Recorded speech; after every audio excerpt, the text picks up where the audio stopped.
Welcome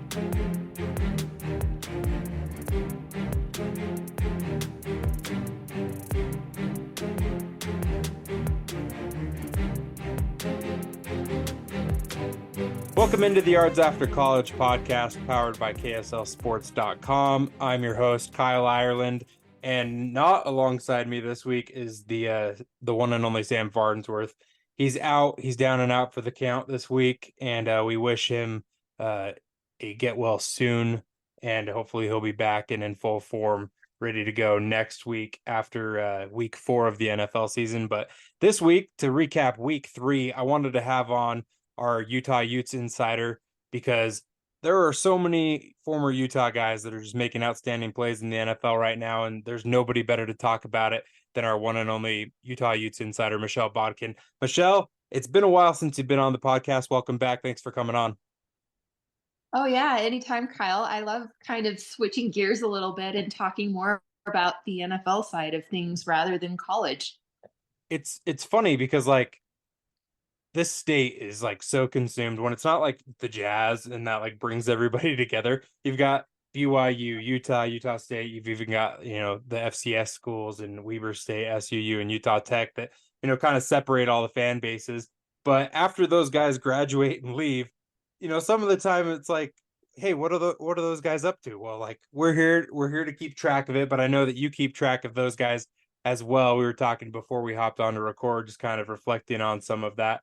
But there are a number of guys just, in recent years, and it seems like Utah's been putting out draft picks galore over the last decade, right? I mean, Witt's just putting guys into the league left and right, especially on the defensive end. But there's also been some highlights as far as the offense is concerned as well. And some of those guys made big plays this week. And I guess we can start there. I'm a little bit of a homer because I am an Indianapolis Colts fan. And so I was pretty happy to see this. And it was actually pointed out to me yesterday by Ben Anderson, our Jazz insider, that all of the Indianapolis Colts points yesterday in their win against the Baltimore Ravens came from former Utes, which is pretty crazy. I didn't even I kind of knew it based off of just like writing and following up the game yesterday, but like looking at it on the box score, I was like, oh dang, like that's actually true. Kind of crazy.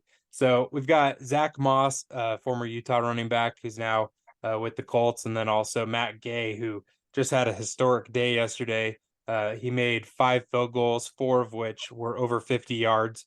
And I guess let's start with Matt, because that's never been done before in an NFL game. And Matt's got an interesting story. And I guess, could you kind of go back to like when he first kind of came on at Utah and like how he became the kicker that he's become today?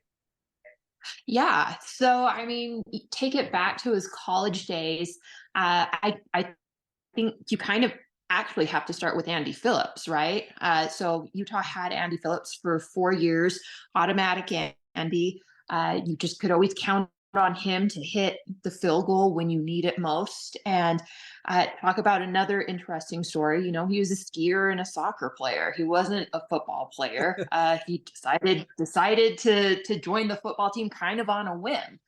And so then you have him move on, and you're needing a kicker. So why not go to the same formula, essentially? Matt Gay was not someone that grew up playing football either. He was a very accomplished soccer player, was down at UVU playing soccer, and then decided to come up and play football and kick for the Utes for 2 seasons. And everybody thought that Andy Phillips was really good. Well, Matt Gay was every bit as good and added a lot more range. And we saw that on full display Sunday in the Colts win over the Baltimore Ravens. It took him a little while, I think, to establish himself at that level. But once he's found his groove and gone comfortable, it feels like every week we hear Matt Gay did something to help whatever team he's been on. Whether it's been no, well, not really the Bucks, because the Bucks didn't stick with him very long. But whether it's been the Rams or the Colts, it feels like he's done something to really kind of elevate their play and keep them trucking along. And yesterday was no different. Yeah, I know that a lot of people don't like leading off with a kicker, but he's my kicker in Indianapolis. He had a historic day. I wanted to start off with Matt Gay because I just thought it was outstanding. I mean, signs a record-breaking deal with the Colts this offseason. It's funny, they actually, after you mentioned the Bucks there, after Tampa Bay let Matt go, he actually got picked up by the Colts on their practice squad.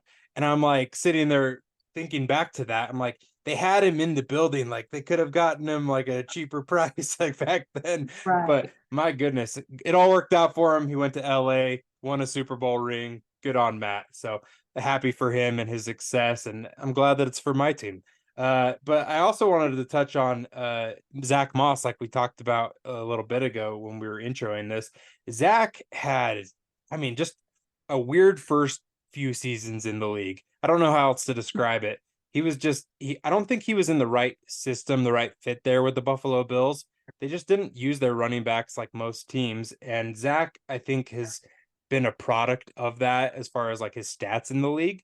But he Mhm. gets traded to the Colts last year, has a really strong finish to the year, and then there's this Jonathan Taylor situation right now where Jonathan Taylor has requested a trade. He's on PUP until at least next week, and then we'll see what the Colts do moving forward after week 4 is over. But you know, Zach comes into the buildings kind of fighting for that RB2 spot. And then with the Taylor situation, really, hey, he could be the starter, but breaks his arm first week of training camp, misses all the preseason. It's like another setback. But the Colts had a really just dismal running back performance by Deion Jackson the first week. And so Zach comes in week 2, has a really good game, gets a touchdown on the ground, and then follows it up this week in week 3. He has a career day. He runs the ball a career high 30 times, and he gets a career high 122 yards on the ground. He also has a touchdown reception. And I was looking back, Michelle, the last time, I'll ask you this. Let's see off the top of your head. When was the last time do you Ooh. think that that Zach Moss ran the ball 30 times? It obviously was at Utah. So looking back to his college career, when do you think that was? 30 times. Wait, you said it was at Utah? Yeah, so those were career highs there yesterday. We're recording this on Monday the 25th. And yeah, so he has never run the ball that many times in the NFL. So the last time he ran the ball 30 times was at Utah. What year do you think that was? Oh, I would have to assume it was probably 2019. It's 2018, going back to his junior No, year. I really? was I was shocked by that. I thought I would have said the Wow. exact same thing as you. I thought it would have been like because he had a really good senior year, right? The last time he ran Yeah. the ball 30 times in a game was his junior year in 2018, and the last time he had 122 yards on the ground was his senior year, a year later. I was just blown away by looking back at those stats because I'm like, you think back at all the numbers and the records that he put up at Utah, he showed that he was a productive back. And then to kind of have this slow start in the league, I'm happy to see where he is, a few weeks into the season. What can you say about, Zach's, I guess, just like his makeup that leads it to be where he's had this adversity and then he's been able to kind of rise above it, at least so far with the Colts? Well, I think to your point, you hit the nail on the head from conversations I've had with people that I know in the NFL. He was in the wrong spot in Buffalo. Buffalo just didn't know how to utilize him, which is unfortunate because I think Buffalo's a really fun team to follow. But I mean, if you don't know what to do with a guy, then he's kind of a total waste to you. Right. And I Yeah. think we're seeing that, with his emergence with the Colts. I think it's really funny that he started this season off with a broken arm because that's how he started his 2019 senior. I think it was his 2019 senior year with the broken arm, and there was the whole freak out because TV got a shot of him in his cast, and Yeah. Utah doesn't talk about injuries. It was a very That funny was thing. the Um, crazy opener, the lightning delay against BYU, wasn't it? it might have been. It might have been. But so to see him kind of once again take this thing and hopefully and because we're only 2 games into this for him, but hopefully, this is a sign of him taking off the way that he kind of did in 2019. If you could even say that he took off. I mean, to be honest, he was pretty well established by the time he hit senior year at Utah. But as far as, Zach Moss's makeup goes, I think he's just a very calm, cool, collected individual. He never really struck me in all the times that I, got to talk to him, got to know him, as being like a high strung kind of guy. And so I think he can just kind of ride the storm really, really well. And I think especially when you're kind of trying to get your footing into the NFL where it is very businesslike. And I think this might change with NIL a little bit because college is starting to turn into that. So you're going to get that experience in college more than you ever did. But I think there's such a drastic change, at least from when like guys like Zack were entering the league, going from college, where it's still, everybody's just so happy to be here, and congratulations, your education's being paid for free because you can catch or run or throw a ball well.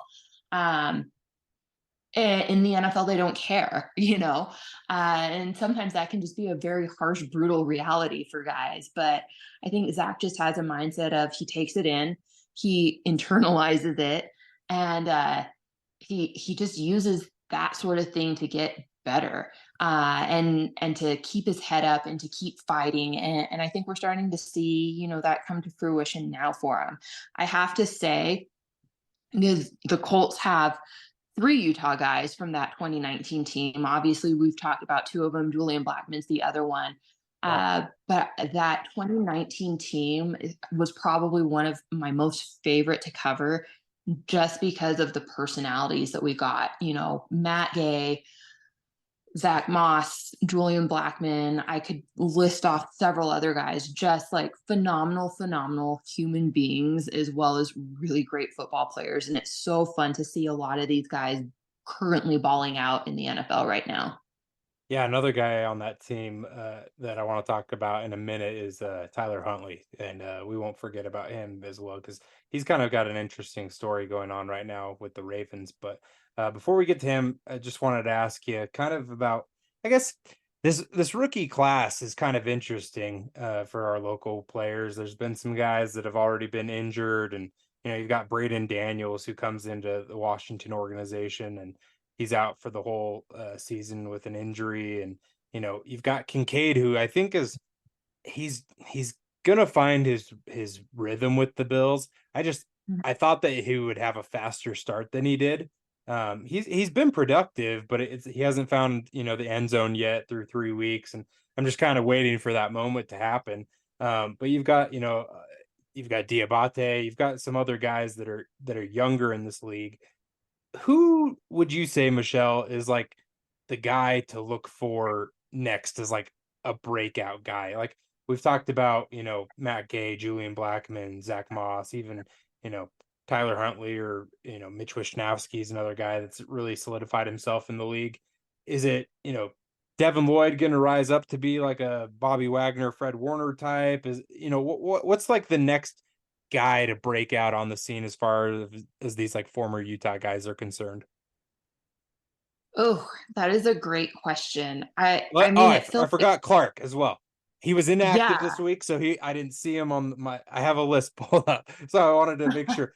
I will not forget Clark Phillips because I am super high on him. But Yes, I have a friend that is a big Atlanta Falcons fan, and played for Stanford actually, and he sent me the funniest text when Atlanta picked Clark up. He was so excited about that. But to your point, I it feels like such a cop out to go with either Devin Lloyd or Dalton Kincaid or even Clark Phillips, but those would be probably my top three picks. And to be honest, the little bit that I've seen and heard about Mumad Diabate also does not surprise me. I think there's some potential there for him as well. He's an athletic freak.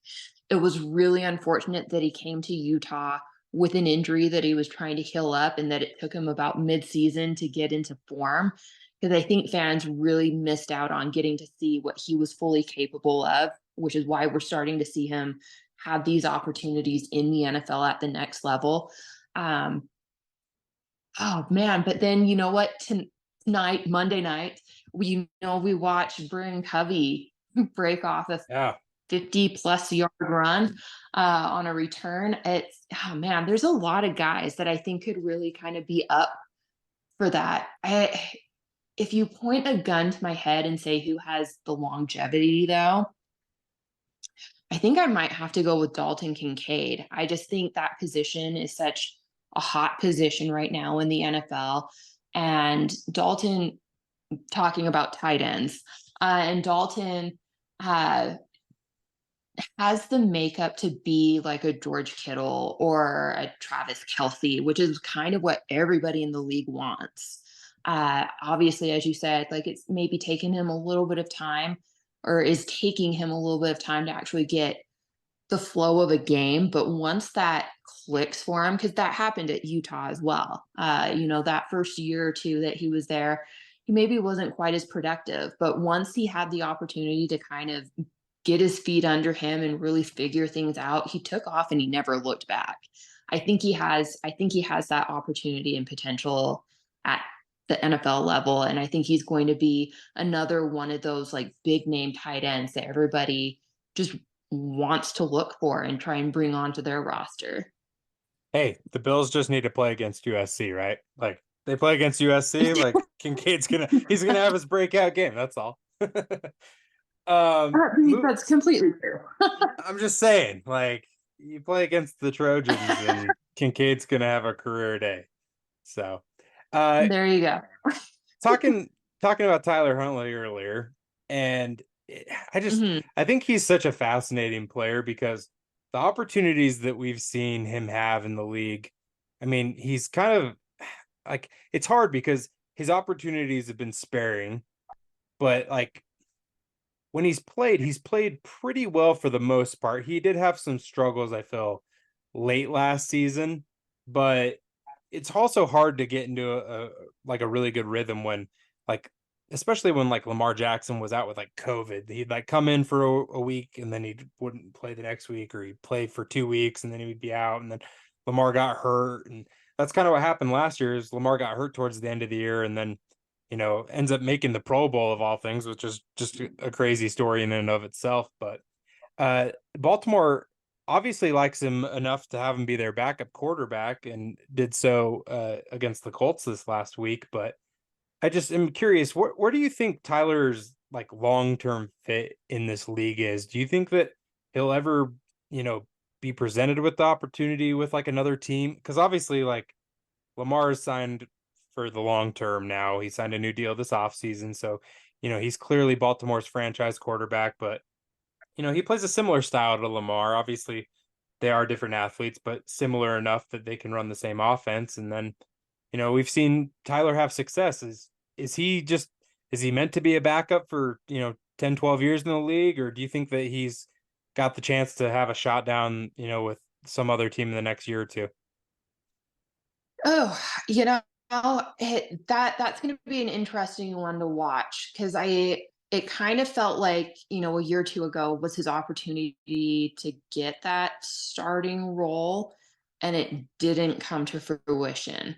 Um, Now that's not to say. I mean, we've seen Lamar Jackson gets hurt, and that's part of what happens in this league now, that they're kind of moving more towards the mobile dual threat quarterback. When guys get out of the pocket and they run, they're more prone to get hurt, and so that also opens up opportunities for guys like Tyler to come in and show what they have. So I think at some point he will probably have that opportunity to highlight what he does and show off what he can do. Um, it's so weird watching the two of them because they are like freaky little clones of each other. And it's such a cool story too that they grew up together, are friends. I don't know very many situations when you can say that the starting quarterback is like the backup's best friend, that they have each other's back the way that those two do. I mean, Lamar Jackson is really Tyler Huntley's biggest hype man. And it's the craziest thing to watch, Yeah. on the sideline. It's, a lot of times I think starters in the NFL are always worried about, oh my gosh, is this guy going to take my job? And it just doesn't seem to even be like a concern to Lamar. I think it's more a relief to him that there's a guy that can step in and pretty much play his same game and there's no drop off, and that they just work well together.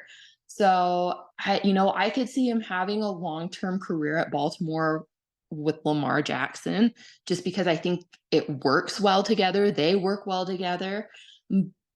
But I can also see, maybe a situation down the road where maybe a team is looking for a fresh start. And maybe Tyler is that guy.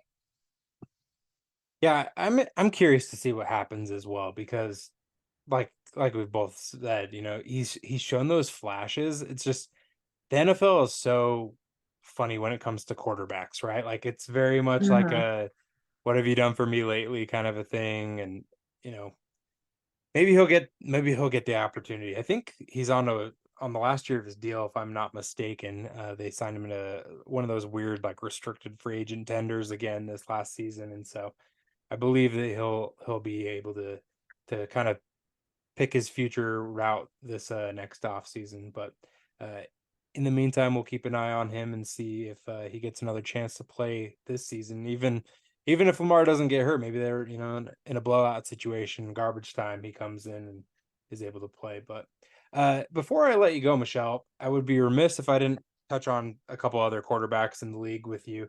And I kind of want to get your perspective because obviously you cover the rival team of these other quarterbacks where they played college football, and that's Zach Moss, former BYU quarterback, and then also former Utah State quarterback Jordan Love. Now, both of these guys are like the talk of the NFL right now through the first 3 weeks of Right. the season, and for different reasons, very different Yeah. reasons. And obviously, Zach is struggling. Um, a lot of people didn't expect to even see him on the field this year. And if it was going to be on the field, it was because the Jets were blowing people out and Aaron Rodgers was leading them on their path to the Super Bowl and whatnot. And then, you know, 4 plays into the season, that plan went away real quick. And so Zach kind of got thrust into it. So I in previous episodes, I've kind of talked with Sam about this. I've written off the first 2 weeks of the season for Zach. The first game, just by the fact that he wasn't expected to play, that's a crazy circumstance to come into. But you know, Yeah. wasn't like amazing, wasn't like the worst. He wasn't good, but he wasn't like the worst thing ever. Right in week two, had some bad Mhm. interceptions, but then I told Sam, hey, let's see how he does against the Patriots in week three because he's faced them 4 times in his career, going back to the start of his rookie year. Bill Belichick seems to have that guy's number. He was benched after the way he played against the Patriots last year. And then the Jets offense was just garbage on Sunday, Michelle. I mean, they couldn't move the ball at all until the very end of the game.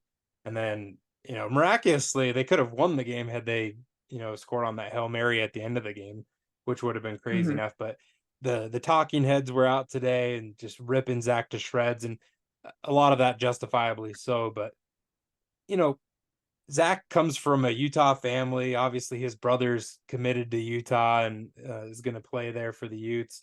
But it's interesting because Zach has been at the highest of highs before his NFL career, and then obviously gets drafted number 2 overall. It's like, hey, like we made it kind of a thing, and then it's just been struggle after struggle going into Mhm. his first 3 years in the league. What have you seen from afar from Zach about what's going on with him, and like what do you think could be like the thing that turns it around for him? As I think the clock's really ticking on him, and I would say that if it keeps up for another 3-4 weeks, I told Sam by the middle of the season we'll know what Zach's future is with the Jets. I would agree with you on that. This is a really complex situation. If I'm being perfectly blunt and honest, I never thought Zach Wilson had any business being drafted number 2 overall. That's not to say that I don't think he can't ever be an NFL quarterback. I do believe he can be.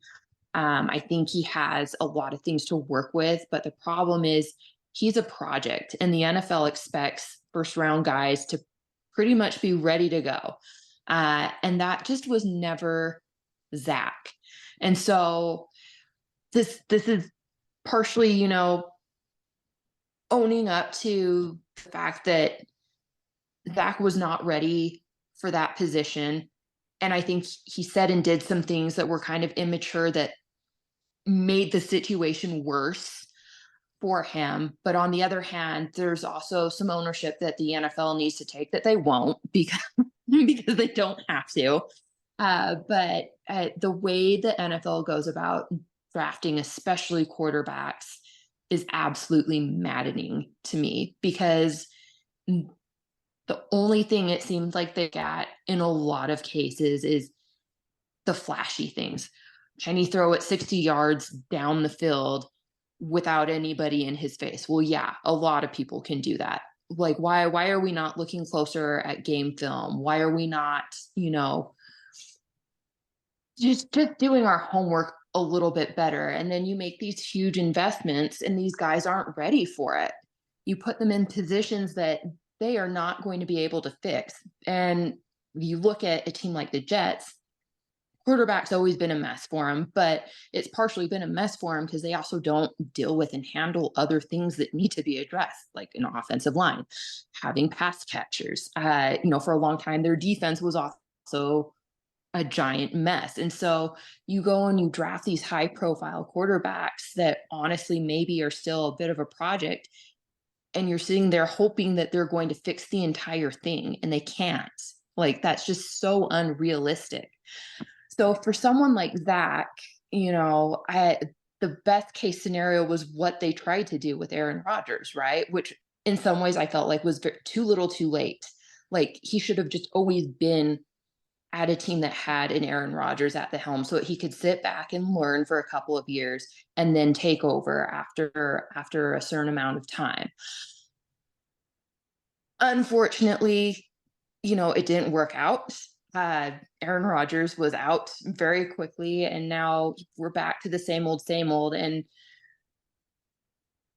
again, some of it perhaps deserved, some of it's not. But that's just the brutality of being in the limelight and making the kind of money that you make and being so super visible. So, to be, again, if I'm being very honest and frank, because I think Zach was set up to fail from the get-go, partially his doing, partially the NFL's doing. I don't know that he ever really makes a splash at this point. I think there's a lot of damage that's been done. And I think the psychological toll of some of the things that we're hearing people say about, I mean, I listen to some of these. You hear the things that OJ Simpson are saying about you, that Joe Namath are saying about you, Boomer is saying about you. Like, I mean, these are some all-time greats in the league. And they're telling you that you're soft and you can't do it. Like, I just don't know how you recover from that at this point. And I don't know what kind of team honestly takes a flyer on you at this point. That's such a sad, disappointing story, but I think that's the reality of this situation. Yeah, definitely tough when it feels like the world stacked up against you, especially the number one market in the country. That is for dang certain. Ooh, And oh the my boo goodness. the boo birds were out in plenty on Sunday. That was something that was very audible when you were watching and listening to the game. And yeah, we'll see what happens with Zach moving forward. And I'm interested to see how he kind of rebounds from this last game because really was just it felt like it was last season again. Interested to see. The Jets are saying all the right things publicly, but I also don't know Mhm. where else they have to turn. Uh, Before we let you go, Michelle, we've got a couple more minutes before I gotta let you go, but I wanted to talk about Jordan Love just real quick. What are your thoughts on what you've seen from Jordan Love after, a really successful 3 weeks to start his season as the starting quarterback for the Packers? So I have grown up a Packers fan. So the Packers are my team. And I have to say, I don't remember exactly how long ago it's been that he was drafted, like 4 years ago, 5 years ago, something like that. I thought they were absolutely crazy to pick him as early as they did. Uh, but I will say what happened for Jordan Love is what should have happened for Zach Wilson. To be able to sit behind someone and learn from them. And I had questions because Aaron Rodgers can kind of be not the nicest person ever. I had questions about how much Jordan was actually able to learn from him and whether or not Aaron was helpful at all. And it sounds like, actually, as it turns out, Aaron was very helpful to him. And I think we're seeing the results of that, play out now that this team is his. And so far, he's shown well. Um, I think if you're a Packers fan, if you're a Utah State fan, you're really, really happy for Jordan Love. And like I said, Jordan's situation is what Zach Wilson needed if he was going to be successful in this league. And unfortunately, Zach did not get that benefit. Jordan Love did. But I think Jordan Love is the model that the NFL should try and play off of a little bit more. You see a guy, you like his potential, you understand that right that very second, all it is potential. You make sure you have someone in front of him that he can learn from for a few years. And then when you're ready to move on, move them up. But again, to expect miracles from a guy that really is just operating off of potential is crazy. And I think if the roles were reversed, we would see the same thing, but Jordan would be absolutely struggling and the most hated person on the planet in the NFL.